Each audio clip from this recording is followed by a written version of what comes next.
Bonjour, bienvenue à Préférence, où on se demande si ce qu'on entend vient de la Bible, qui est notre référence, ou bien si ça vient de nos préférences. Je suis Jacques. Moi, c'est Mélodie. Donc aujourd'hui, on va parler d'un sujet qu'on va appeler Je juge, tu juges, il juge.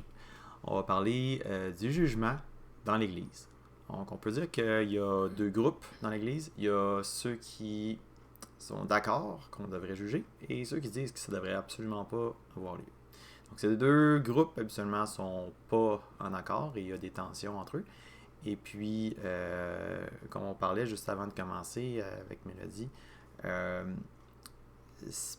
c'est rare que certains vont s'aventurer dans une explication du jugement de comment le faire et ainsi de suite selon la Bible. Ouais. Ou si même il devrait y avoir un jugement selon la Bible. Parce qu'il y a beaucoup de passages sur le sujet en plus. Là. Vraiment beaucoup. Vraiment Qu'on beaucoup. touchera même pas au complet tout aujourd'hui. Là. Oui, c'est ça. C'est pas du tout complet comme révision des passages. C'est un échantillon que je pense quand même qui reflète assez bien qu'est-ce que la Bible enseigne. Ouais. Mais justement, si c'est nécessaire, ça vaut la peine d'aller voir les autres puis de voir si ça marche avec ce qu'on apporte. Puis C'est ça, ce qu'on d'aller voir les autres passages. Là. Oui, exactement. Mm. Premièrement, je voudrais juste qu'on démystifie le jugement par rapport au fait que c'est vraiment le point de départ du salut. Puis ce que je veux dire par là, c'est que euh, le jugement de Dieu, le fait que Dieu est juste et que nous, on ne l'est pas, c'est vraiment le point de départ qui nous amène au salut. Puis j'explique. Donc, le fait que Dieu est juste et que nous, on ne l'est pas, quand le Saint-Esprit nous convainc de pécher par rapport à Dieu, par rapport à sa sainteté, on voit à quel point notre faute est grande. Puis là, on se sent jugé par Dieu, et c'est un jugement qui est juste.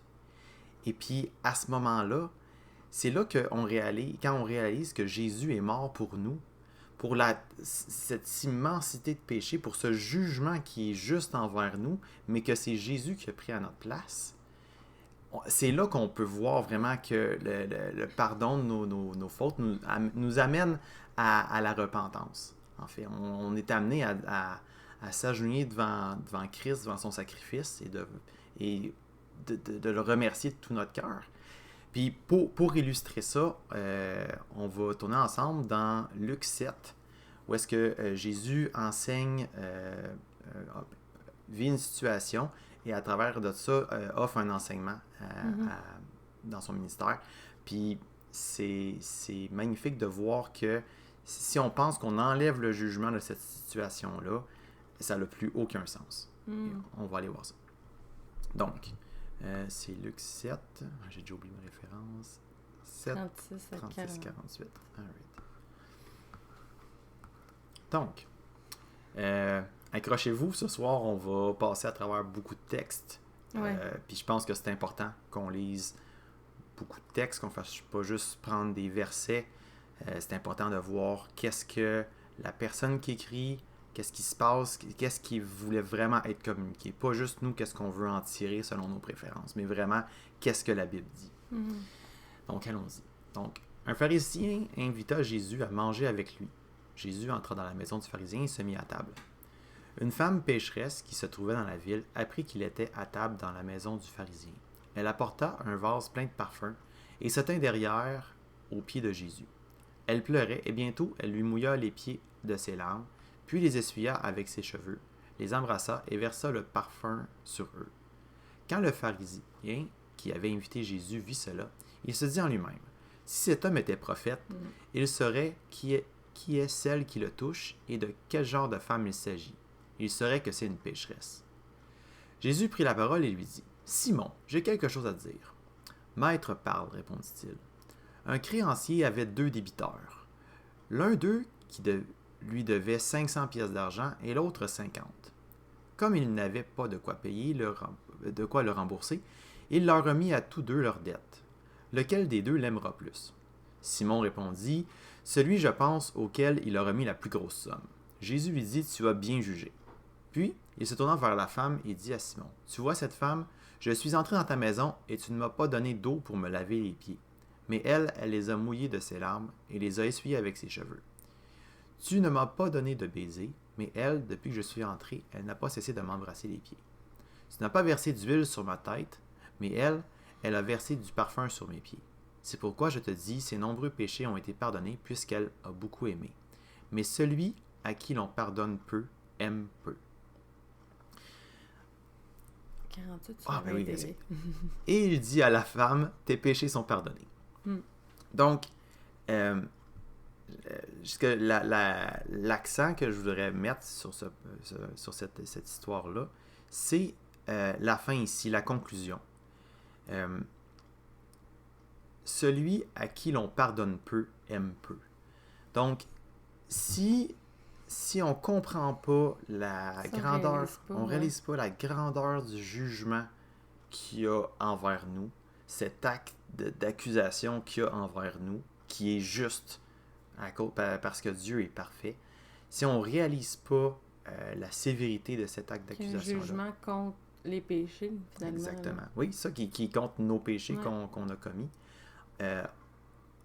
Puis à partir de cet acte d'accusation-là qui est sévère, qu'on voit que Jésus qui prend cet acte d'accusation-là, puis qu'il le prend, puis qu'on est absolu on est absous on est gracié de ces péchés-là, et bien tout d'un coup, c'est là qu'on réalise c'est la grandeur de Dieu. Mais après ça, il n'y en a plus, parce qu'il les prend, tu sais. Exactement. Puis ce juge, à quel point on réalise que ce jugement-là est sévère, qui mérite la mort, c'est vraiment ça que la Bible nous enseigne. Quand on réalise ça, puis que Jésus nous a sauvés de ça, on peut voir à quel point on a de la reconnaissance envers lui, à quel point on l'aime.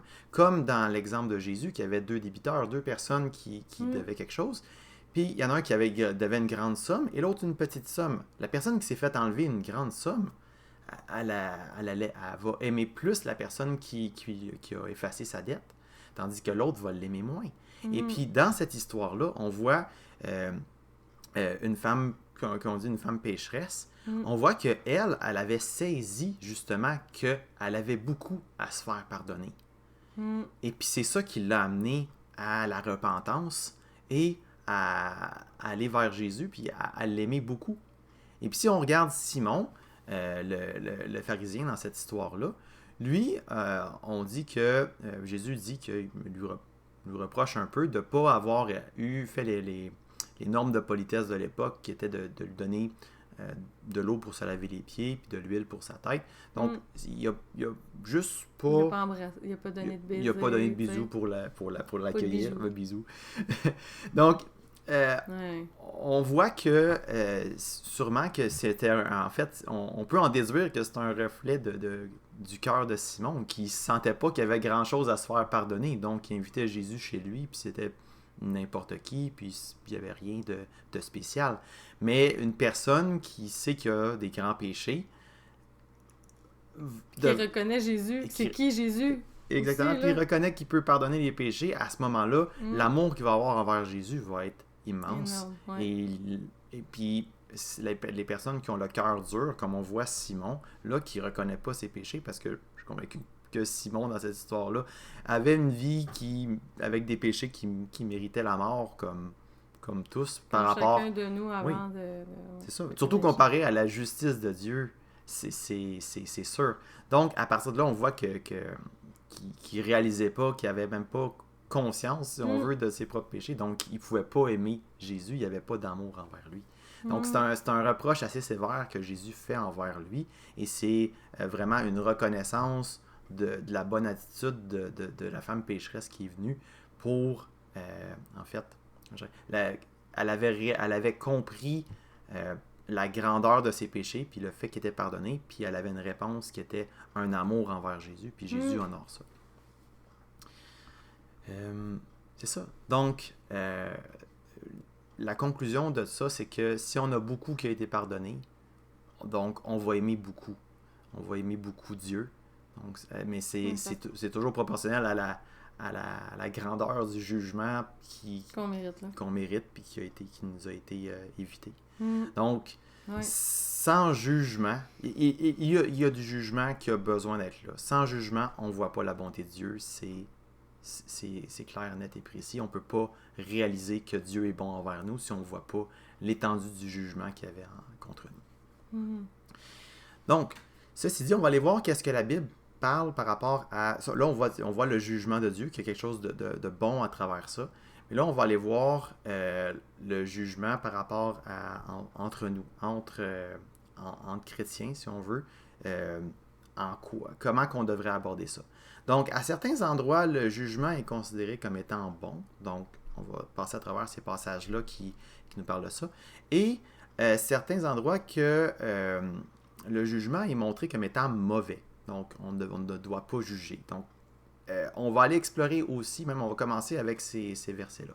Et pour ce faire, on va prendre Romains 2, Jacques 4, puis Matthieu 7. Puis, comme je disais tout à l'heure, c'est vraiment pas complet, c'est vraiment une partie des versets qui en parlent. Le but étant de trouver ça, les versets qu'on entend le plus fréquemment, puis aussi de voir qu'il y a quand même un fil conducteur. Ouais, de donner l'idée de base là, derrière l'intention de Dieu par rapport à quand les apôtres ils parlaient de ne pas juger ou que c'est Jésus lui-même qui disait de ne pas juger. Exactement. Mm. La manière qu'on va les décortiquer, on va prendre chacun de ces passages-là. On va regarder qui juge, qui est jugé, et la nature de ce jugement-là. Puis, c'est ça, c'est le fun de l'analyser comme ça. Je trouve que ça vient éclairer un petit peu qu'est-ce qui se passe. Donc, on va commencer avec Romains 2, 1, 8. Donc, commençons. Qui que tu sois, homme, toi qui juges, tu es donc inexcusable. En effet, en jugeant les autres, tu te condamnes toi-même, puisque toi qui juges, tu agis comme eux. Donc, surtout si on prend la première phrase, puis on garde ça juste là.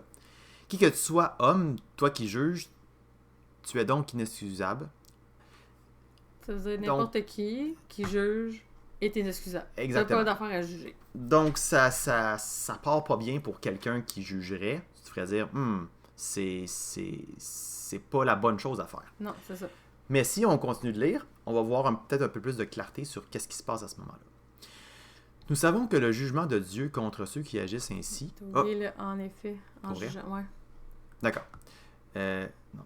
Qui que tu sois homme, toi qui juges, tu es donc inexcusable. C'est ça. En effet, en jugeant les autres, tu te condamnes toi-même, puisque toi qui juges, tu agis comme eux. Nous savons que le jugement de Dieu contre ceux qui agissent ainsi est conforme à la vérité. Et penses-tu, toi qui juges les auteurs de tels actes, et qui les fait aussi, que tu échapperas au jugement de Dieu? Ou méprises-tu les richesses de sa bonté, de sa patience et de sa générosité en ne reconnaissant pas que la bonté de Dieu te pousse à changer d'attitude? Par ton endurcissement et ton refus de te repentir, tu t'amasses un trésor de colère pour le jour où Dieu révélera sa colère et son juste jugement. Il traitera chacun conformément à ses actes. À ceux qui, par leur persévérance à faire le bien, recherchent l'honneur, la gloire et l'incorruptibilité, il donnera la vie éternelle. Mais il réserve son indignation et sa colère à ceux qui, par esprit de révolte, rejettent la vérité et obéissent à l'injustice.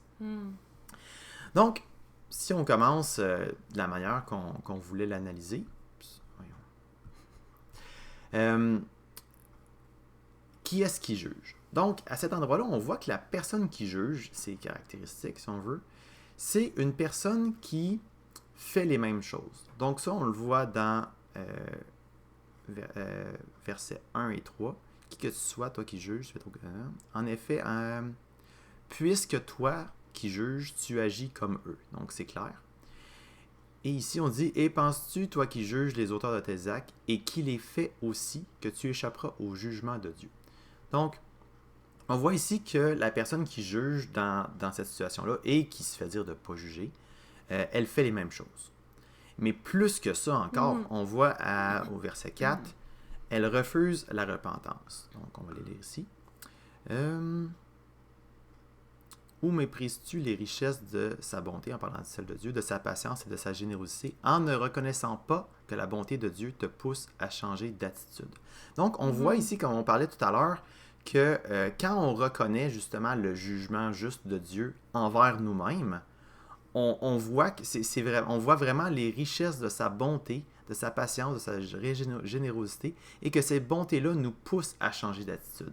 Mais on voit ici que cette personne-là, qui est décrite là et à qui est recommandé de ne pas juger, qu'elle ne reconnaît pas que le jugement de Dieu est juste, puis qu'il l'amène à la repentance. Non, il refuse de se repentir, puis... Exactement. Puis on le voit juste après ça, comme exactement dans les mots que tu dis, par ton endurcissement et ton refus de te repentir, tu t'amasses des trésors de colère pour le jour où Dieu révélera sa colère et son juste jugement. Donc, vraiment, ça fait le tour. Là. On voit que cette personne-là qui juge à ce moment-là, qui se fait dire de ne pas juger, elle fait les mêmes choses. Elle refuse la repentance. Son cœur est dur et impénitent. Donc, c'est très clair c'est une personne qui rejette la vérité, qui est vraiment rebelle au Seigneur, puis qui ne veut pas lui obéir. Là. Oui, et qui se permet de juger les autres. Ouais. Et le pire, c'est que si on regarde la nature de son jugement, c'est une condamnation du péché. Qui est juste et réel. Le jugement était bon. Exactement. Dans le verset, justement, on le voit. 2, nous savons que le jugement de Dieu contre ceux qui agissent ainsi est conforme à la vérité. Fait qu'il est en train de dire, t'as raison, c'est vrai que le jugement de Dieu est contre ceux qui agissent comme ça. C'est conforme à la vérité. Mais toi, tu sais... Exactement. Puis c'est là qui est la faute. Ouais. C'est que la personne... en s'endurcissant, elle détourne l'attention, même en jugeant les autres, d'un jugement qui est même juste aux yeux de Dieu. Donc, on voit ici que ceux qui sont jugés, là, on voit, quand on lit un petit peu plus, un peu avant, dans Romains 1,28, que c'est les païens qui ont rejeté Dieu, et que, c'est ça, on voit qu'ils sont jugés justement par Dieu. Donc, à 1,24 et à 2,22, comme on vient de lire. Donc, on voit... Première conclusion qu'on peut tirer, c'est que dans Romains 2, ceux qui sont désignés comme ne devant pas juger, ou le jugement mauvais, si on veut, c'est de s'endurcir, de ne pas reconnaître son propre péché et de envoyer ça vers les autres, vers ceux qui commettent un péché qui est réel. Qui est semblable au tien. Exactement, qui est semblable à eux. Oui, voilà. Donc, le premier jugement qu'il ne faut pas, qui est mauvais. Donc, le deuxième, on va aller lire dans Jacques 4,11. Donc, on va lire Jacques 4 au complet, parce que le contexte nous donne peut-être une meilleure compréhension de qu'est-ce qui se passe à cet endroit-là, puis de qu'est-ce que l'apôtre adresse à ce moment-là. Donc, d'où viennent les conflits, d'où viennent les luttes parmi vous? N'est-ce pas de vos passions qui combattent dans vos membres? Vous désirez et vous ne possédez pas, vous êtes meurtrier et jaloux. Vous ne pouvez rien obtenir, vous avez des luttes et des conflits. Vous ne possédez pas parce que vous ne demandez pas. Et quand vous demandez, vous ne recevez pas parce que vous demandez mal dans le but de satisfaire vos passions.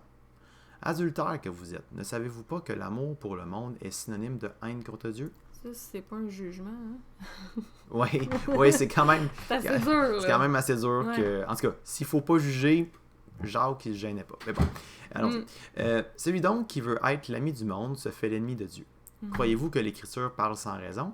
C'est avec jalousie que Dieu aime l'Esprit qui habite en nous. Cependant, la grâce qu'il accorde est plus grande encore. C'est pourquoi l'Écriture dit « Dieu s'oppose aux orgueilleux, mais il fait grâce aux humbles. » Soumettez-vous donc à Dieu, mais résistez au diable et il fuira loin de vous. Approchez-vous de Dieu, il s'approchera de vous. Nettoyez vos mains, pécheurs, purifiez vos cœurs, hommes partagés. Ayez conscience de votre misère, soyez dans le deuil et dans les larmes, que votre rire se change en deuil et votre joie en tristesse. Humiliez-vous devant le Seigneur et il vous élèvera. Donc, on voit, juste pour faire un recap, juste avant de passer à la partie plus croustillante, donc, Jacques adresse les conflits qu'il y a parmi eux, parmi ceux qui adressent la lettre. Donc, il dit qu'ils se déchirent les uns entre les autres, que... les désirs égoïstes, c'est leur propre passion. Ils tirent la couverte chacun de leur bord. Des luttes, là. Oui, c'est ça, exactement. Ils luttent. Et puis ici, juste avant de parler du jugement, il vous dit, il exhorte les gens à se soumettre à Dieu, à s'approcher de lui, à nettoyer leurs mains, à purifier leur cœur, à avoir conscience de leur misère. quand on parlait d'avoir conscience du jugement de Dieu sur nous puis de notre péché, ça dit d'être dans le deuil, dans les larmes, que notre rire se change en deuil, que votre joie en tristesse. On voit vraiment que c'est une réalisation de la grandeur de notre péché. Ça dit de s'humilier devant le Seigneur, puis il va nous élever justement en nous pardonnant. Puis c'est tellement beau, c'est magnifique de voir on dirait la bonté de Dieu à travers tout ça. Donc, allons, avec ce contexte-là, allons où est-ce qu'il est rendu. Il dit, « Ne dites pas du mal les uns des autres, frères et sœurs. Celui qui parle contre un frère ou qui juge son frère parle contre la loi et juge la loi. Or, si tu juges la loi, tu ne la mets pas en pratique, mais tu t'en fais juge. Un seul est législateur et juge, c'est celui qui peut sauver et perdre, mais toi, qui es-tu pour juger ton prochain? » Donc là, ça a l'air clair qu'entre nous, on ne devrait pas se juger, puis qu'on devrait rien se dire et tout. Mais c'est drôle parce que justement, on voit que Jacques, à ce moment-là, dans sa lettre, c'est ça. il est pile en train de justement porter un jugement qui est très sévère. Mais là, ce que je trouve spécial ici, c'est que ce qu'il dit, c'est « Ne dites pas du mal les uns des autres, frères et sœurs. » Et puis, c'est dans dans cette optique-là qui parle de celui qui parle contre un frère ou qui juge son frère, parle contre la loi et juge la loi. Et puis ici, je veux qu'on aille voir justement qu'est-ce que ces mots-là veulent dire. Puis avec ça, ça nous donne peut-être un peu plus de clarté sur qu'est-ce qu'il y en est. Donc ici, on va voir Jacques 4.11 dans le grec. Donc, ici, parler contre. Donc ici, c'est ce mot-là ici qu'on voit tout à travers le passage là, qui se répète. Donc, qui dit de ne pas parler contre les autres, celui qui parle contre, et celui mon frère, et le jugement, il parle contre la loi. Donc, ça dit, on parle contre les autres, celui qui parle contre les autres en les jugeant, parle contre la loi. Autres, il fait exactement la même chose par rapport à la loi. Donc, c'est intéressant d'aller voir qu'est-ce que ce mot-là veut dire. C'est quoi parler contre la loi? Exactement, parler contre. Donc, c'est médire, ou ça peut être traduit aussi comme parler contre. Puis quand on va voir le détail de ce mot-là ici, donc, ça veut pouvoir dire médire, parler contre quelqu'un, parler contre, dire du mal de. Ce que je trouve intéressant, c'est d'aller voir quand est-ce que ce mot-là est utilisé à un autre endroit dans la Bible. Donc, ça nous donne peut-être un indice de peut-être du sens plus profond, surtout à cet endroit-là. Donc, on va aller voir. L'autre endroit où est-ce qu'on le retrouve, c'est dans 1 Pierre. 1 Pierre 2. 1 Pierre 2, 12 et 3, 16. Donc, 2, 12 et 3, 16, c'est pratiquement la même phrase. Donc, on veut aller lire de 2, 12. Je vais vous lire ici. « Ayez une bonne conduite au milieu des non-croyants, afin que là même où ils vous calomnient, comme si vous faisiez le mal, ils remarquent votre belle manière d'agir et rendent gloire à Dieu le jour où il interviendra. » Je vais attirer votre attention, là, ce même mot qui est utilisé, là, c'est « calomnie » ici.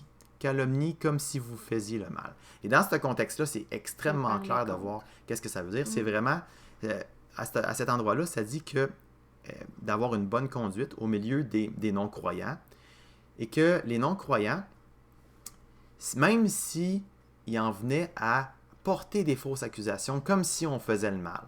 Donc, vraiment, c'est ça la signification que ce mot-là a à cet endroit-là, là, c'est qu'ils vont porter un faux témoignage ou faire des accusations qui ne sont pas fondées, comme si on faisait le mal.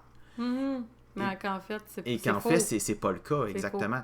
Donc, dans Jacques, ici, si on garde ce sens-là du mot en tête, puis qu'on dit « Ne dites pas du mal les uns des autres », donc n'accusez pas faussement les autres, eh bien, celui qui accuse faussement un frère ou qui juge un frère,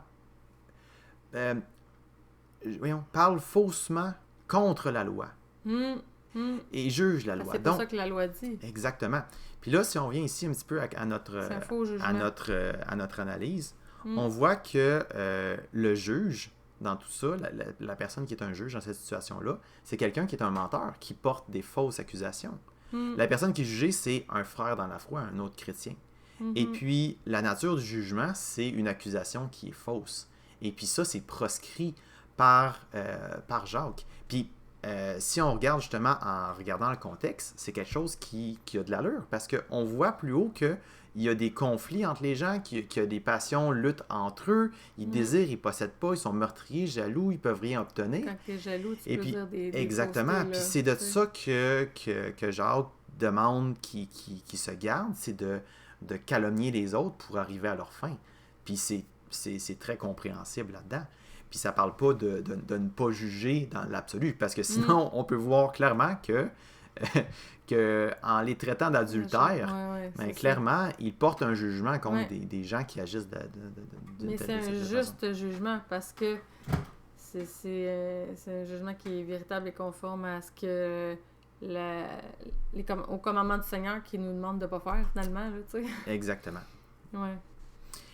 Donc, on a vu que il faut pas juger si on se regarde pas nous-mêmes puis on est, comment je dirais, qu'on refuse d'être repentant par rapport à nos propres fautes. Mais rendu là, on le verrait pas. Ouais. Tu sais, c'est une condition vraiment de quelqu'un qui se voit pas, qui est rebelle à Dieu, puis qui veut juste... ben, il peut être hypocrite aussi, mais tu sais, il y a des gens là-dedans qui se voient pas, là, ils ont un cœur dur, puis... Oui, absolument. Puis, Ouais. puis justement, le fait d'avoir le cœur dur et impénitent, Mm. c'est peut-être justement c'est ça qui amène à plus se voir, finalement. à plus se voir puis Ouais. à être sévère envers les autres et à Mm. pas être sévère envers soi. C'est comme c'est un vice en soi d'être comme ça. Mm. Donc ensuite, on voit dans Jacques que c'est vraiment les accusations fausses qui sont prescrites ici, tout ce qui est par rapport au mensonge. Puis comment je dirais, c'est cohérent avec avec ce que la Bible enseigne aussi. Donc on va aller voir maintenant dans Matthieu 7.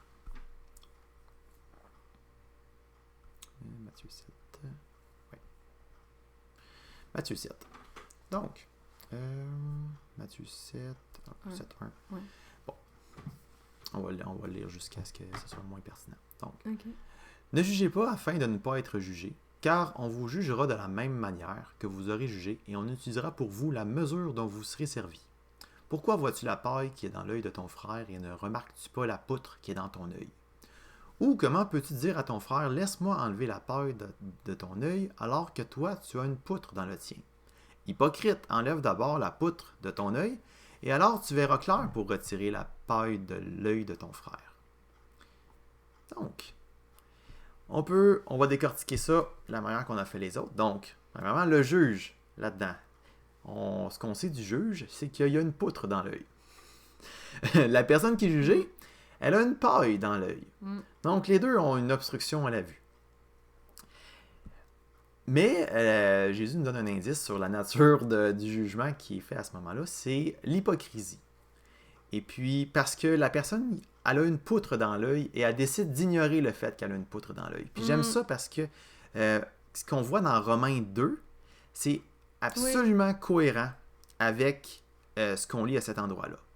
C'est quelqu'un qui a le cœur dur impénitent, refuse la repentance, fait les mêmes choses, et puis qui décide d'aller pointer la chose réelle qu'il y a dans l'œil de l'autre. Et puis c'est ça que Jésus condamne, c'est l'hypocrisie. Puis c'est rappelé dans Romains 2, puis c'est très cohérent, c'est vraiment ça que la Bible enseigne, c'est que le jugement hypocrite d'ignorer les choses qu'on a dans nous, dans notre propre vie, puis d'avoir un cœur impénitent, de refuser la repentance, en plus, là, c'est extrêmement grave. C'est vraiment condamné par Jésus et par les apôtres de manière continue. Fait que c'est pas le jugement en soi qui est mal, parce qu'on voyait que le jugement, même dans Romains 2, c'était un bon jugement. Exactement, c'était selon la justice de Dieu, ce qu'on peut connaître de Dieu. C'est juste, le problème, c'était l'attitude de cœur de la personne. Il allait se perdre, puis c'est comme si ça lui dérangeait pas, lui, il va juger les autres, là, mais lui, il se perd, tu sais. Exactement. Et puis, à partir de là, on peut commencer à aller voir justement, à partir des mauvais jugements, on peut aller voir les bons jugements. Comment que certains jugements sont représentés dans la Bible, puis aussi où est-ce que ça a sa place. Donc, allons voir ça. Je vais chercher mon groupe d'onglets. D'accord. Commençons à 1 Corinthiens 5. Je me disais, attachez-vous votre truc parce qu'on va lire beaucoup de textes parce que la parole de Dieu est tellement bonne. Ouais. OK. Donc, 1 Corinthiens 5. Le passage au complet, le chapitre au complet. Donc, on entend généralement dire... donc là, un petit peu de contexte, la lettre Paul écrit à l'église de Corinthe. On entend généralement dire qu'il y a de l'immoralité sexuelle parmi vous, et une immoralité telle qu'on ne la mentionne même pas chez les non-croyants. C'est au point que l'un de vous a pris la femme de son père. Et vous êtes enflé d'orgueil. Vous auriez dû plutôt prendre le deuil, de sorte que l'auteur de cet acte soit exclu du milieu de vous. Quant à moi, absent de corps mais présent en esprit, j'ai déjà jugé l'auteur d'un tel acte, comme si j'étais présent. Quand vous vous rassemblez au nom de notre Seigneur Jésus-Christ, je serai avec vous en esprit, avec la puissance de notre Seigneur Jésus-Christ. Excusez-moi. Quand vous vous rassemblez au nom de notre Seigneur Jésus-Christ, je serai avec vous en esprit. Avec la puissance de notre Seigneur Jésus-Christ, livrez un tel homme à Satan pour la destruction de la nature pécheresse, afin que l'esprit soit sauvé le jour du Seigneur. Jésus. Vous n'avez vraiment pas de quoi être fier. Ne savez-vous pas qu'un peu de levain fait lever toute la pâte? J'aimerais parler du levain un peu ici. Qu'est-ce que ça représente, petite parenthèse, parce que ça a une symbolique qui est forte. Le levain, c'est une représentation du péché. Et puis, on le voit dans la fête juive de la Pâque, où est-ce que, au moment où Jésus est mort, ce qu'il célébrait, c'était à ce moment-là, il faisait une fête avec des pains sans levain. Et puis, l'instruction, c'était que le levain soit... Il n'y ait même pas de levain dans leur maison.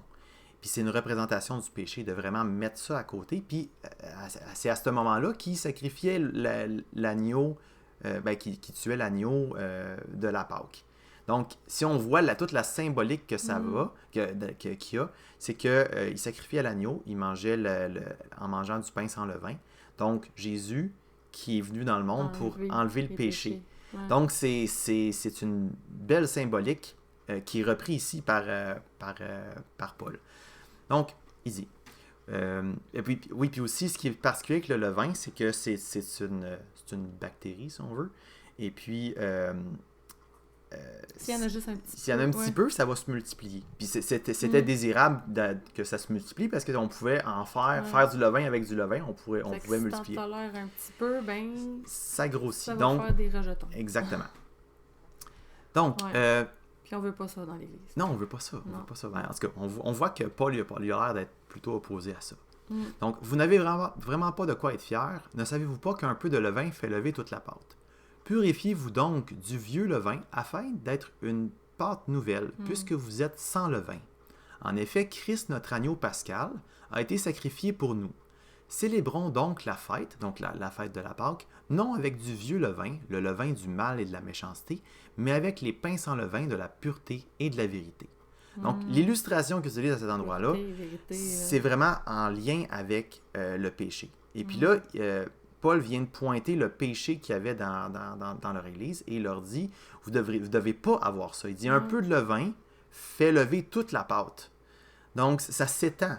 Donc, sa recommandation, c'est de retirer cette personne-là.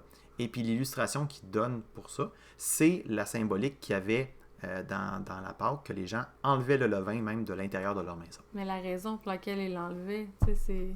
Oui, il l'enlevait pour se purifier, en quelque sorte. Pour que l'autre personne arrive à repentance aussi, là. Ok, c'est ça que tu voulais dire. Oui, ça, il dit... C'est pas juste de même chiller dehors. Non, exactement. C'est quelqu'un qui est pas repentant, là, tu sais. Il parle de ça pour la destruction de la nature pécheresse, afin que l'esprit soit sauvé le jour du Seigneur Jésus. Donc, c'est dans le but de relever ça. On va voir d'autres passages qui parlent justement de juger dans le but de relever la personne. Exactement. C'est pas juste pour juste l'envoyer paître. Mais non. Exactement. Ça. Donc, on continue. Je vous ai écrit dans ma lettre de ne pas entretenir des relations avec ceux qui vivent dans l'immoralité sexuelle. Je ne parlais pas d'une manière absolue des gens de ce monde qui vivent dans l'immoralité ou sont toujours désireux de posséder plus, voleurs, idolâtres. Autrement, il vous faudrait sortir du monde. En fait, ce que je vous ai écrit, c'est de ne pas entretenir de relations avec quelqu'un qui, tout en se disant votre frère, donc le frère dans l'Église, donc le frère en Christ, vit dans l'immoralité sexuelle, est toujours désireux de posséder plus, idolâtre, calomniateur, ivrogne ou voleur, de ne même pas manger avec un tel homme. Est-ce à moi, en effet, de juger les gens de l'extérieur? N'est-ce pas à ceux de l'extérieur, L'intérieur. n'est-ce pas ceux de l'intérieur que vous devez juger? Les gens de l'extérieur, Dieu les jugera. Chassez le méchant du milieu de vous. Donc, on voit que ça se tient, puis ce qui communique, c'est très clair. Ça a l'air dur comme ça. Hein? Oui, c'est très dur de... Tu dis, pas pour faire ça. Comment ça, Seigneur? Oui, c'est ça. Côté jugement, là, c'est niveau jugement inconfortable. Non, c'est niveau inconfortable. C'est le niveau que tu vas dire que non, cette action-là ne passe pas. Le mode de vie que tu as en te déclarant frère ne passe pas. Mais non, c'est ça, parce que t'es pas repentant. Si tu vis là-dedans, si la personne est vraiment pas repentante, qu'à chaque fois que tu y parles, tu essaies de l'encourager à se détourner de ces voies-là, et il veut rien savoir, il est comme non, tu sais. Mais ça, c'est le genre de personne comme ça, là. C'est pas quelqu'un qui est repentant, là. C'est ça qu'on voit. Puis on va le voir justement dans les autres versets qu'on va lire, mais justement, c'est ça. Là, on voit que il y a quelque chose qui se passe à cet endroit-là. Puis Paul adresse un reproche aux Corinthiens de ne pas avoir déjà agi en conséquence, de tolérer ça. Oui, exactement. D'ailleurs, on va aller dans Galates 5, 7 à 12. Là, un petit peu de contexte encore. Paul écrit aux Galates. Et puis, il pète sa coche un petit peu. Non, mais il est quand même assez sévère avec les Galates en leur reprochant de s'être détournés de l'Évangile, en suivant des gens qui leur enseignent de revenir à certains préceptes de la loi, certaines traditions de la loi. Mais c'est un bon pétage de coche. Là. Oui, non, c'est un bon pétage de coche. C'est vraiment fait avec amour. Puis il prend le temps justement de l'établir lui-même que je dirais, son cœur est porté vers eux, puis c'est par amour qu'il leur dit ça. Donc, ce qu'il dit aux Galates, vous courriez bien, qui vous a arrêté pour vous empêcher d'obéir à la vérité de l'Évangile. Cette influence ne vient pas de celui qui vous appelle. Un peu de levain fait lever toute la pâte. Encore la même image. J'ai confiance dans le Seigneur qu'en ce qui vous concerne, vous ne penserez pas autrement, mais celui qui vous trouble, quel qu'il soit, en subira la condamnation. Quant à moi, frères et sœurs, pourquoi suis-je encore persécuté si je prêche encore la circoncision? Oui, c'est ça. Oui, c'était un des aspects de la loi que ces personnes-là amenaient dans l'Église, c'était qu'il fallait être circoncis pour suivre Dieu comme il faut, comme la tradition juive. Alors que c'était plus nécessaire selon le commandement de Dieu pour une personne est nouveau. Oui, puis... c'est en ce sens. Exactement, puis Paul l'explique en long et en large que c'est vraiment... ça a une symbolique pour les chrétiens, davantage que quelque chose de physique. C'est pour le cœur, tu sais. Oui, puis il va jusqu'au point de dire que ceux qui font ça, comment je dirais, ils calomnient un peu l'Évangile qui dit que... Ils se font juges de la loi aussi. Oui, exactement, ils se font juges de la loi ou de l'action de Dieu même. De décider qu'est-ce que Dieu trouve bon, qu'est-ce que Dieu condamne, puis qu'est-ce que Dieu ne condamne pas, dans le fond. Oui, c'est ça, exactement. Donc, je vais juste reprendre la phrase ici. Oui, là. Quant à moi, frères et sœurs, pourquoi suis-je encore persécuté si je prêche encore la circoncision? Donc, les Juifs persécutaient Paul parce qu'il disait que la circoncision n'était plus nécessaire. Le scandale de la croix est alors supprimé. Il disait que la croix, c'était un scandale, justement, et à cause que ça impliquait pas de suivre les traditions juives comme ça. Et ce qu'il va dire ici, puissent-ils même se castrer ceux qui jettent le trouble parmi vous? Donc, c'est un... Comment dire? Je l'avais jamais remarqué, ça là, par contre. Non, mais comment je dirais? C'est ironie. C'est de l'ironie. C'est pas un souhait réel, là, on s'entend. Puis d'autres traductions... plus à Dieu que ceux qui vous mettent en trouble fussent retranchés du milieu de vous. Donc, comment je dirais? C'est traduit de différentes façons, mais c'est vraiment comment je dirais, dans l'optique que Paul encore ramène l'image du levain en disant ces personnes-là devraient être retranchées de parmi vous. C'est quand même devraient pas être sévère, là. Il enseigne quelque chose qui ne devrait pas être là, qu'on ne devrait pas observer. Ils mettent un fardeau sur les gens. Ils calomnient l'Évangile vraiment dans la manière que Paul l'aborde. Ils calomnient les commandements là, de Dieu. L'œuvre de Christ à la croix, carrément. Ouais. Donc, pour rajouter à ça, on va aller voir Romains 16 encore. Toujours dans cette optique-là que on voit qu'il y a une place pour le jugement, puis il y a même un reproche de l'apôtre. Quand le jugement n'est pas mis là, puis que le péché n'est pas enlevé, même, comment je dirais, physiquement, dans le sens que certaines personnes qui auraient dû être confrontées par rapport à leur péché, mais sont laissées comme si de rien n'était. Libre, exactement, c'est ça. Romains 16-17.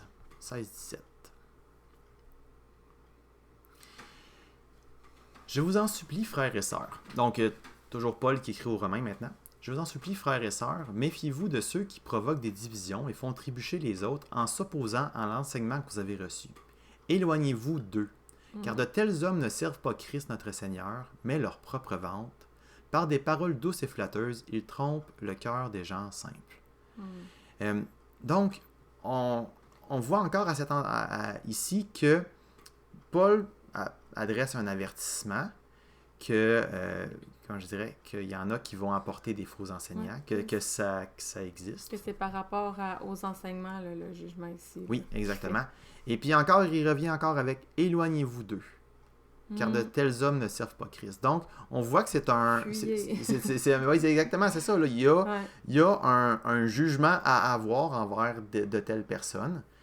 Et puis, ça ne devrait pas être pris à la légère. Puis, c'est encore cohérent avec l'ensemble de ce que Paul écrit aux églises, que quand il y a des gens qui agissent mal, qui persévèrent là-dedans... Dans les faux enseignements. Exactement. Là, dans ce cas-ci, dans les faux enseignements. Oui, c'est ça. Dans Galates et dans Romains, à cet endroit-là, c'est spécifiquement sur des faux enseignements.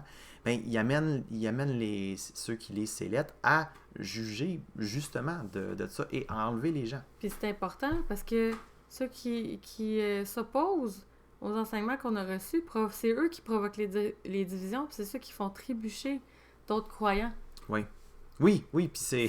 C'est à prendre au sérieux. Exactement. Là. Puis, peut-être une petite parenthèse, là. Souvent, ceux qui disent qu'on ne devrait pas juger, souvent, une des accusations qu'ils disent, c'est ceux qui jugent, ils disent que quand vous jugez, vous provoquez des divisions. Et puis, ici, c'est clair. Écrit, ce que Paul dit, c'est que justement, ceux qui provoquent les divisions, c'est ceux qui font trébucher les autres en s'opposant à l'enseignement que vous avez reçu. Puis c'est de eux qu'on devrait s'éloigner. Oui, il y a une division, mais une division dans le sens que ceux qui ont provoqué la division, c'est ceux qui se sont opposés à l'enseignement. C'est pas ceux qui ont décidé de s'éloigner d'eux. Ou de leur dire la vérité au moins en premier avant de s'éloigner d'eux, là. Les avertir, tu sais. Oui, tout à fait. Donc, c'est important de voir. En faisant ça, si on accepte cette pensée-là de ne pas juger, c'est comme si on s'opposait nous aussi parce qu'on prend part aux faux enseignements qu'ils vont enseigner. Fait que c'est comme si on était de leur côté. On travaille avec eux dans le sens contraire de l'enseignement qu'on a reçu de Jésus. Puis... Ben, encore l'illustration du levain, qu'un peu de levain fait lever toute la pâte. Puis justement, ce que Paul dit, dans le fond, enlevez le vieux levain et maintenant soyez des pains sans levain. Parce que s'il y en a un petit peu, toute la pâte va être contaminée. On doit garder la parole de Dieu, on doit garder ce que le Seigneur nous enseigne dans sa parole. Oui, exactement. C'est important. Mais là, ça c'est juste la peau de Paul. On va aller voir qu'est-ce que Jésus en dit. Dans l'Apocalypse, on a qu'est-ce que Jésus fait comme adresse à diverses églises. Et puis, on va aller voir l'église de Pergame, donc dans Apocalypse 2,14. Donc, juste un petit peu de contexte, Jésus demande d'écrire des lettres aux anges des différentes églises. Et puis, à l'intérieur, il fait parfois des reproches et parfois des félicitations aux différentes églises. Donc, c'est quand même assez précis ce qu'il dit. Et puis, là, j'ai isolé les moments qui parlent justement qu'il devait y avoir du jugement dans ce que les gens faisaient. Donc, ici, Apocalypse 2, 14 à 16, donc il parle à l'église, il dit d'écrire à l'ange de l'église de Pergame. « Mais j'ai certaines choses contre toi.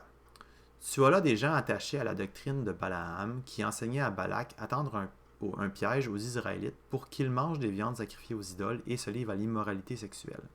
Ainsi, toi aussi, tu as des gens attachés de la même manière à la doctrine des Nicolaïtes. » Donc, on voit qu'un des reproches que Jésus fait à cette Église-là, c'est d'avoir parmi elles des gens qui sont attachés à des doctrines qui sont mauvaises. Oui. Une doctrine étrangère complètement de ce que la parole de Dieu nous enseigne, de la doctrine de Christ. Oui. Mais attendez, c'est pas tout. Mm. Quand on voit qu'il écrit à l'ange de l'Église de Thyatire... Il dit de se repentir de ça. Après. Oui, il dit ça, de se repentir, c'est bien important, ouais. puis de revenir de ça. En fait, ça, c'est sûr. À chaque fois, quand c'est un reproche envers quelque chose, il demande à l'Église, quand il pointe quelque chose, même chose, quand Jésus pointe à ces églises-là, c'est pas juste dans le but d'accuser puis que ça finisse ça. Non, c'est je te montre ça, justement. Je te juge. Et enlève le levain le mauvais levain de toi, enlève le péché de toi et repens-toi pour être pur. C'est toujours le but. Reviens à moi. Puis... Le jugement est toujours dans une optique de sanctification. De se rapprocher de Dieu, de le connaître plus, puis de vraiment se détourner de nos mauvaises voies pour ressembler à Christ. C'est ça. C'est difficile d'imaginer la Bible, les lettres des apôtres, leurs recommandations s'il n'y a aucun jugement. Le jugement implique justement d'amener les gens vers une sanctification. Exactement, c'est ça. Sans jugement, tout est bon. C'est aussi simple que ça. Le Christ n'est plus là. Il n'y a pas, de aucune vérité, il n'y a pas de différence mensonge, il n'y a rien.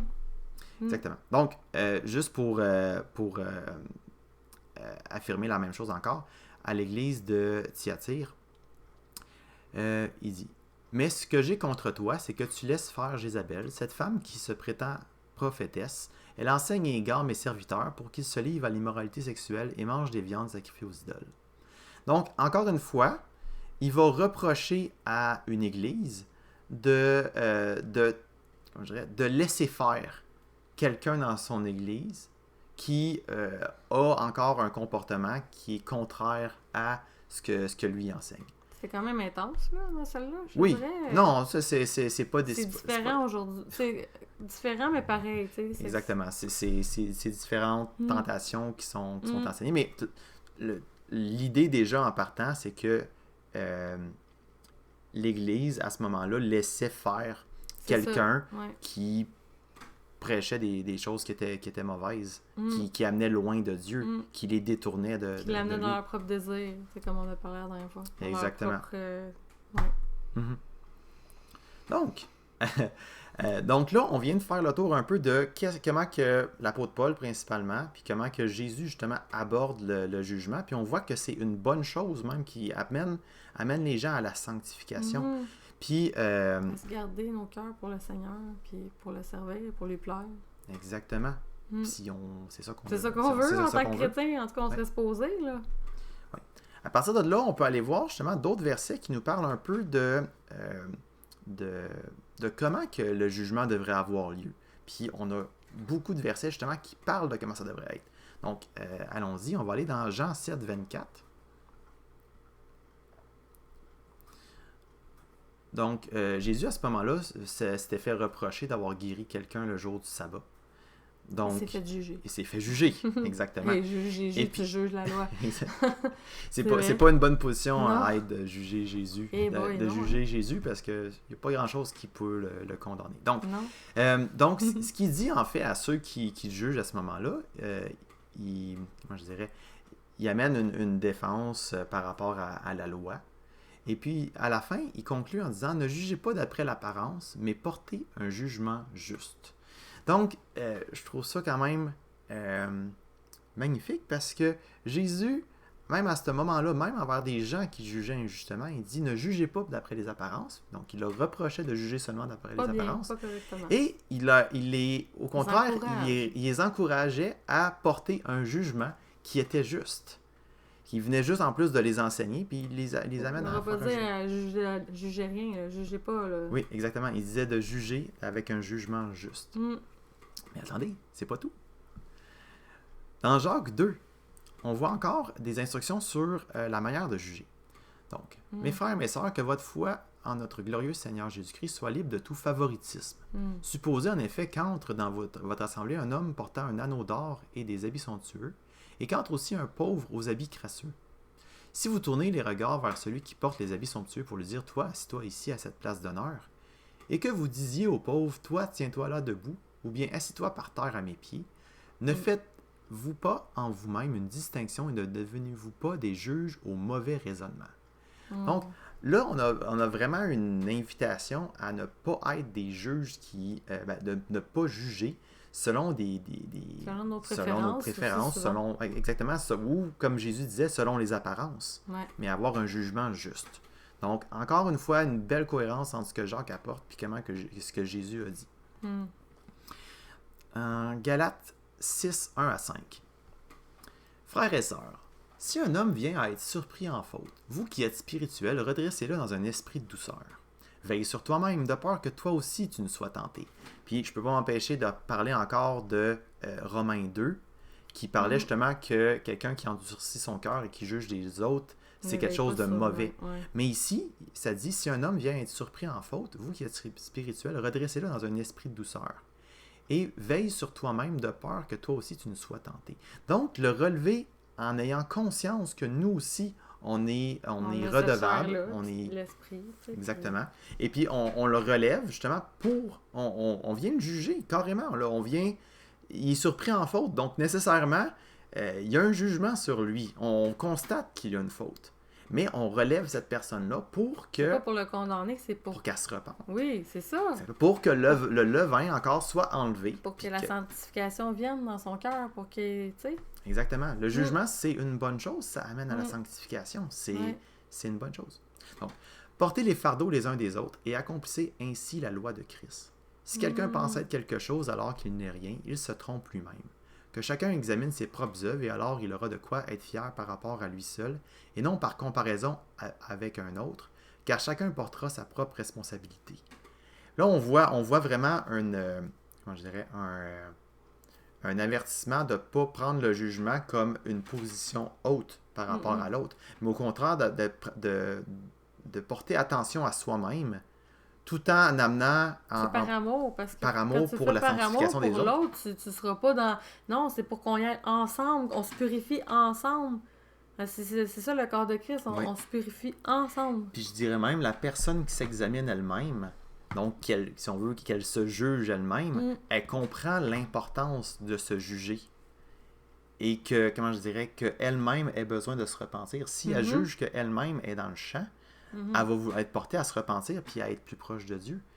Et la personne qui est surprise en faute, elle aussi, on veut le même comportement pour elle, dans le sens qu'on veut la même délivrance, si on veut, pour elle, que de se rendre compte que devant Dieu, on est injuste, puis que tout d'un coup, on veut se repentir puis être amené à la sanctification. Pour que la grâce de Dieu repose sur nous, dans le fond. Exactement.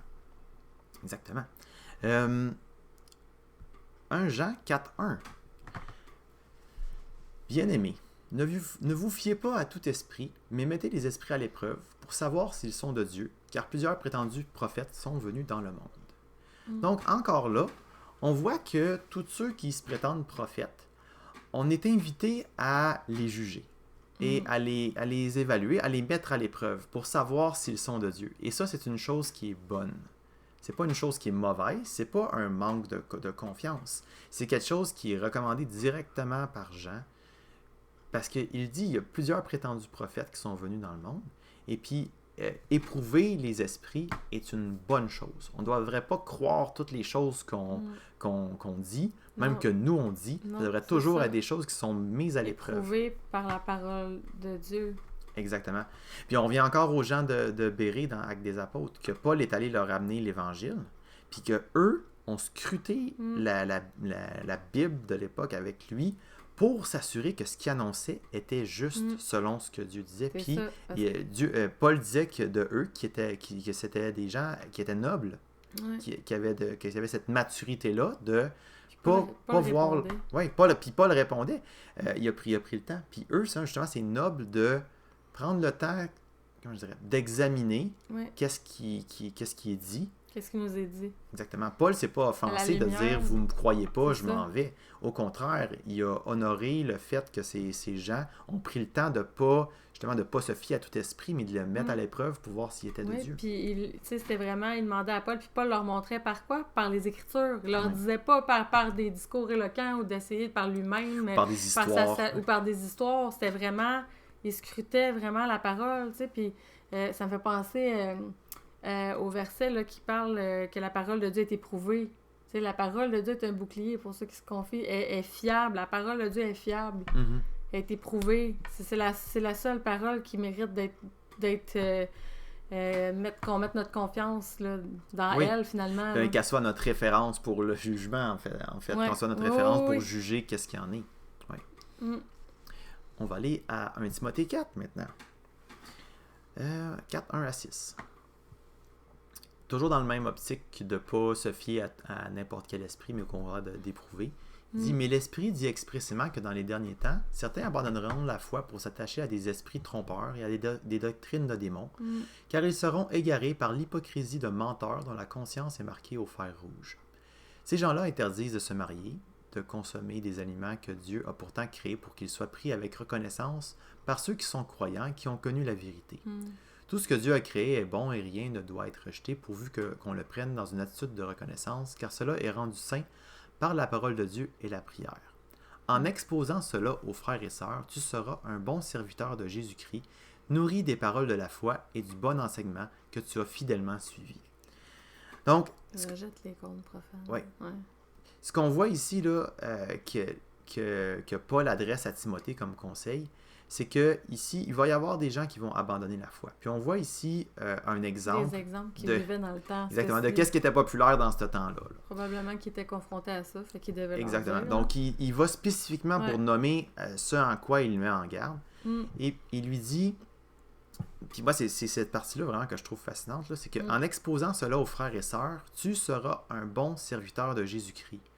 Donc, en mettant en lumière, puis c'est ça que le mot exposé veut dire, là, c'est vraiment en le démontrant, en montrant, tu seras un bon serviteur de Jésus-Christ, nourri des paroles de la foi et du bon enseignement que tu as fidèlement suivi.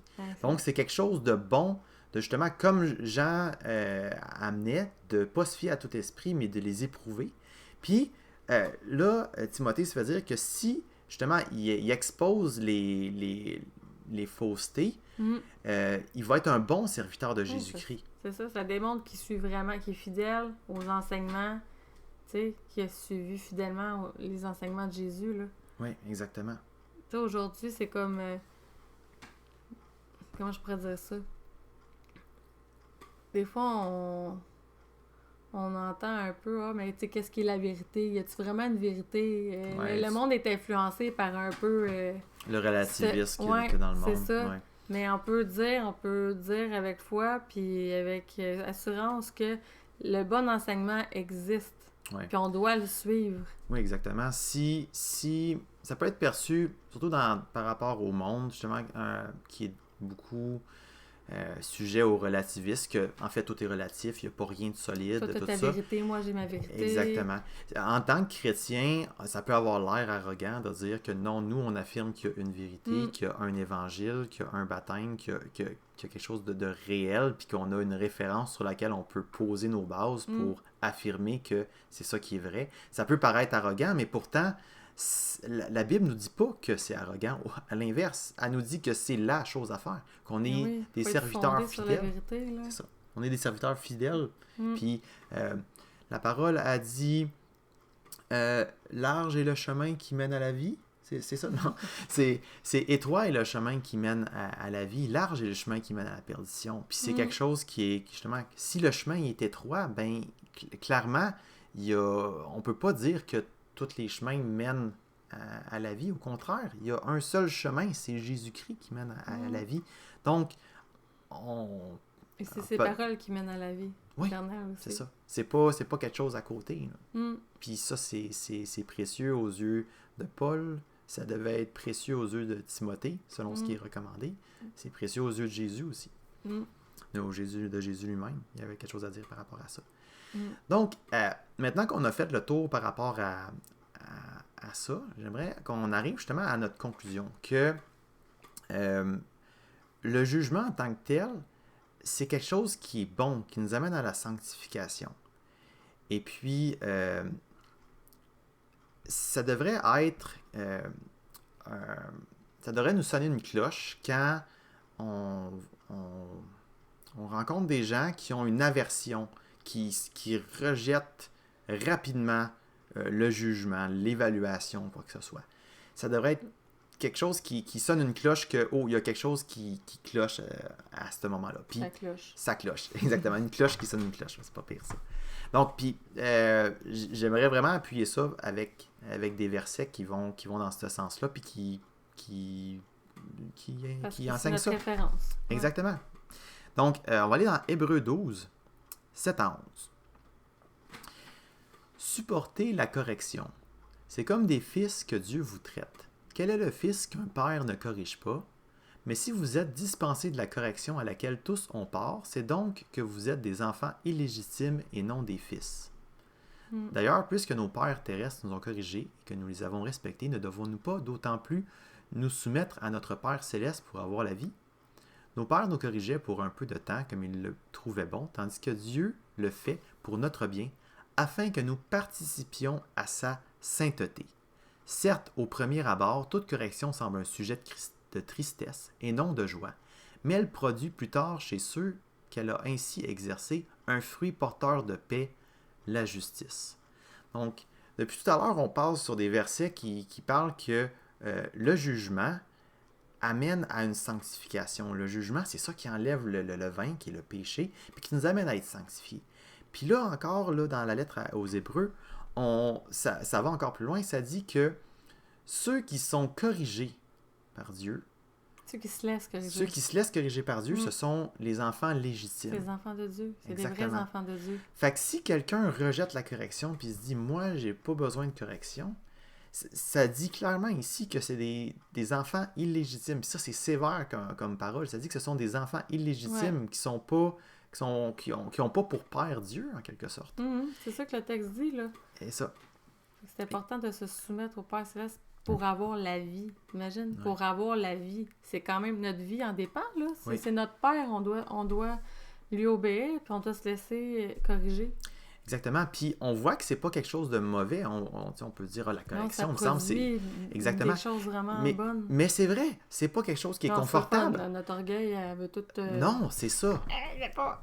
Et c'est pour ça que je dis que c'est peut-être un petit peu un diagnostic de voir quelqu'un que à la moindre correction, aux moindre chose qui ressemble à un jugement, qui a un mur qui se met immédiatement, c'est que tout d'un coup, on est en présence de quelqu'un qui rejette peut-être la correction à ce moment-là. Il y a toutes sortes de raisons, mais déjà, c'est pas un bon signe que quelqu'un rejette la correction parce que, oui, c'est un signe de tristesse. On ne veut pas vivre cette tristesse-là.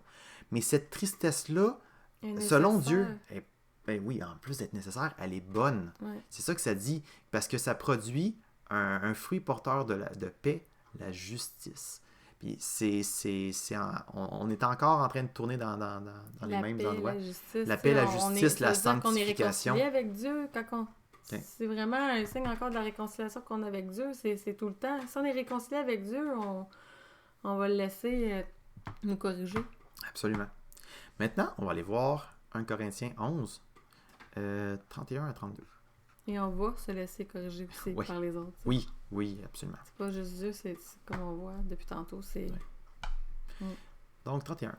Si nous nous examinons nous-mêmes, nous ne serions pas jugés. Donc, si on se jugeait déjà nous-mêmes, on ne serait pas jugés. Non, parce que le Seigneur nous transformerait déjà sans avoir besoin d'utiliser quelqu'un d'autre pour le faire. Exactement.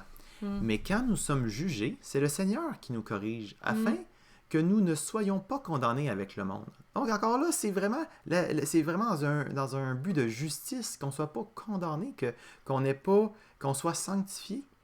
Ça donne la vie. Ça nous donne la vie. C'est une grâce. C'est vraiment une grâce que Dieu nous donne. C'est vraiment une grâce de Dieu, là. Oui, c'est une grâce de Dieu d'être... C'est vraiment... Puis ça fait mal, ça fait crunch à ta chair, mais c'est une grâce énorme de Dieu qu'on a. Puis quand on vient à Dieu, puis qu'il pointe le péché dans notre vie, puis qu'on voit son sacrifice, on a, je dirais, on a cette reconnaissance-là envers Dieu Comme tu que... parlais au début. Oui, ça, on a Ouais. cette reconnaissance-là envers Dieu que c'est notre Père, puis Wow. il nous Prends pointe soin de notre nous, péché, là. puis il nous pardonne. Ouais. À quel point c'est merveilleux, puis comment je dirais, c'est réaliser que quand notre péché est pointé par Dieu ou par les autres croyants, quand notre péché est pointé par eux, c'est une grâce de Dieu, c'est sa bonté parce qu'il nous amène à la repentance et à la justice. C'est quelque chose de glorieux que notre faute soit pointée, puis qu'on soit amené à travers ça à être juste, à amener à la justice devant Dieu, à amener à être à sa ressemblance. La justice vient de Christ. Oui, on est juste. Exactement. C'est ça, par Mais- Jésus à la croix.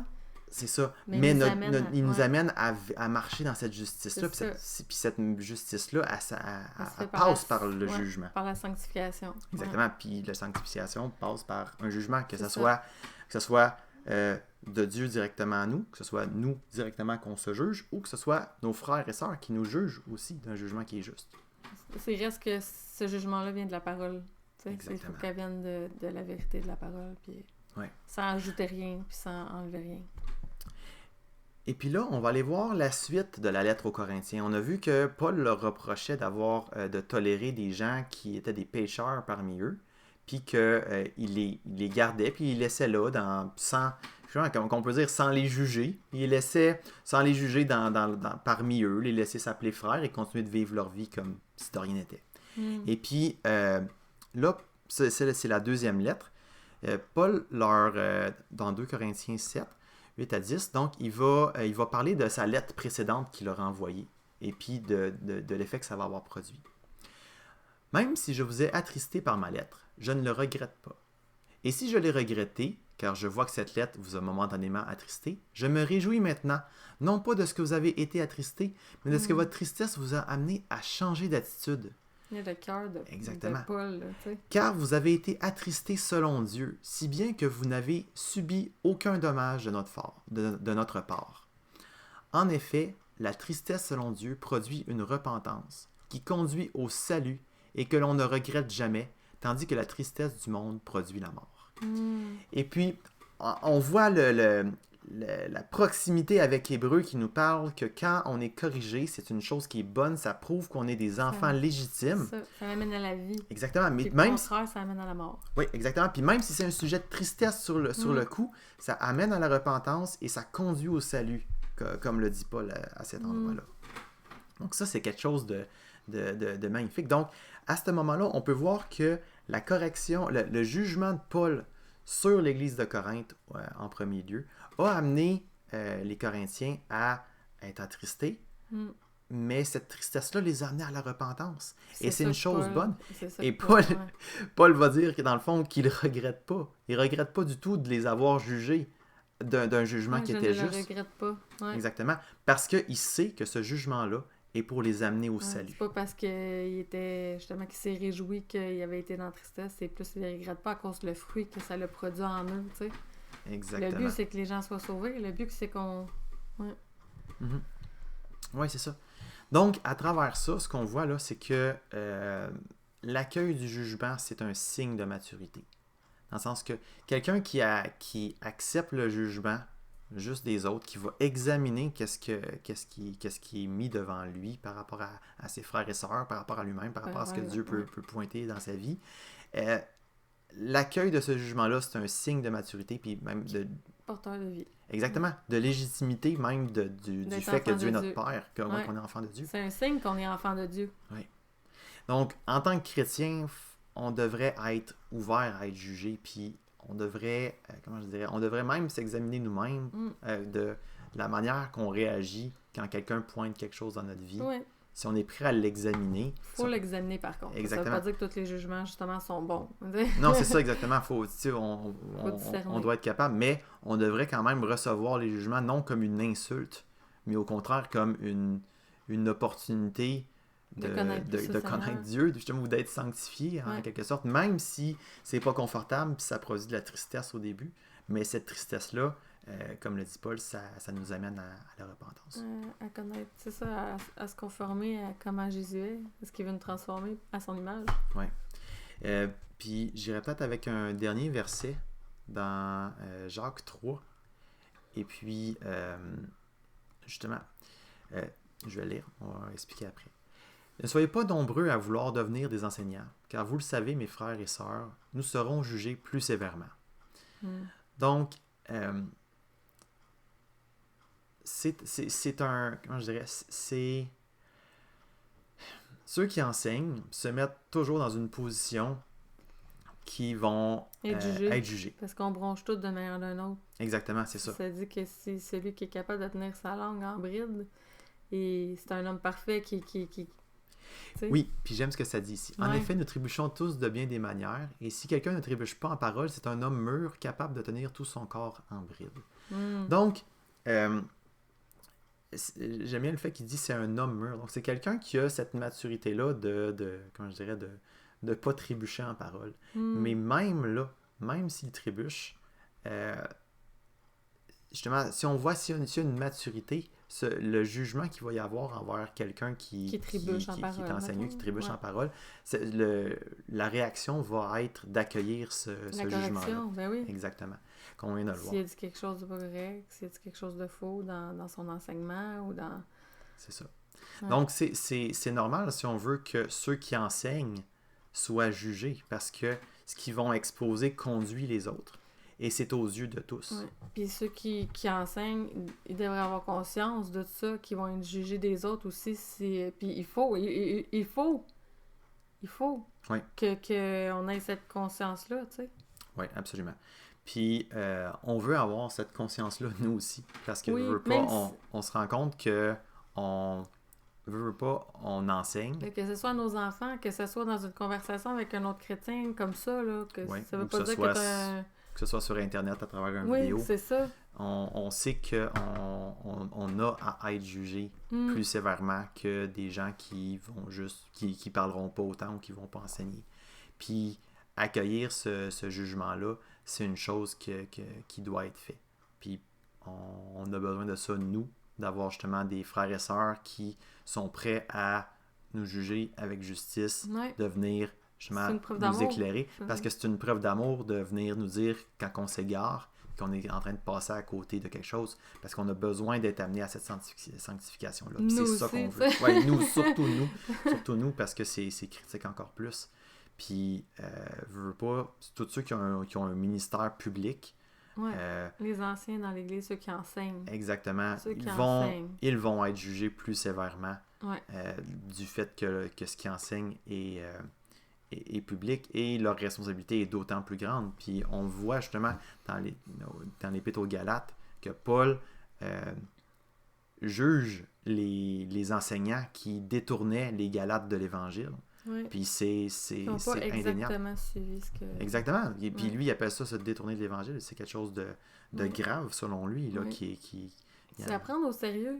Exactement. Il faut avoir une crainte de Dieu qui vient dans notre cœur vraiment à propos de ce sujet-là. C'est tellement important. Exactement. Puis il ne faut pas hésiter, selon moi, à être capable de juger avec justesse en ouvrant la parole de Dieu, en ouvrant la Bible, puis en évaluant les gens, oui, qui enseignent, les gens même qu'on considère comme étant supérieurs à nous.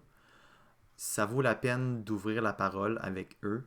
Et puis c'est un bon test aussi de voir leur caractère, si on est capable d'aller les voir. Puis de voir s'ils sont ouverts à ça. Exactement. Aussi. Si la porte, elle se ferme immédiatement, comme je dirais, c'est pas toute l'histoire. C'est pas toute l'histoire, mais c'est déjà un indice qui pointe vers le fait que la correction n'est pas bienvenue.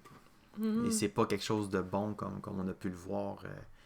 Accepter la correction, c'est quelque chose qui est un signe de maturité et de légitimité par rapport à Dieu. Oui. Oui. Donc, je pense qu'on a fait un bon survol, je pense, des aspects qu'il y a. S'il y a quelque chose qu'on a manqué, des versets qu'on a manqués, c'est normal qu'il y en ait. Ça vaut la peine de nous le dire parce que on pourra faire une suite à ça puis analyser d'autres versets qui parlent du jugement. Si vous voulez une suite, faites-nous mention. Faites-nous signe. Donc, on va terminer en prière. Donc, j'aurais juste qu'on prie en terminant parce que c'est un sujet qui qui est quand même tough. C'est pas souvent abordé non plus. Non, c'est ça. Ben, c'est parce qu'en fait, comment je dirais, c'est beaucoup de pouvoir à mettre entre les mains qu'on a entre nos mains, d'être capable de juger les autres. Parce qu'on doit le faire avec justice et avec amour, avec diligence. Ouais. Et puis ça a vraiment pas toujours été le cas dans l'histoire de l'Église. Même on voit les reproches qui sont faits par rapport à des mauvais jugements. Donc c'est sûr que ça peut nous avoir arrivé aussi une fois là, dans notre vie, plus qu'une fois, d'avoir manqué. Là, Oui, d'avoir repris quelqu'un de la mauvaise façon, puis de ne pas l'avoir relevé justement avec amour et patience. Donc, je vais juste terminer en prière pour qu'on ait de la sagesse par rapport à ça. Ouais. Puis, que cet enseignement-là prenne racine dans notre cœur de plus en plus, dans le fond. Oui, puis que ce soit fait selon la Bible. Ouais.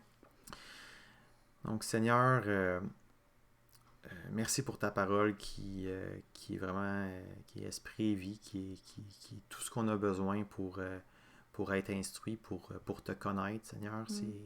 On est vraiment reconnaissant d'avoir accès à ta parole aussi facilement, puis avec autant de facilité. Seigneur, on te prie vraiment de venir nous juger. Viens nous juger, viens juger notre cœur. Puis viens nous pointer, Seigneur Jésus, ce qu'on a besoin de faire pour progresser toujours dans la sanctification.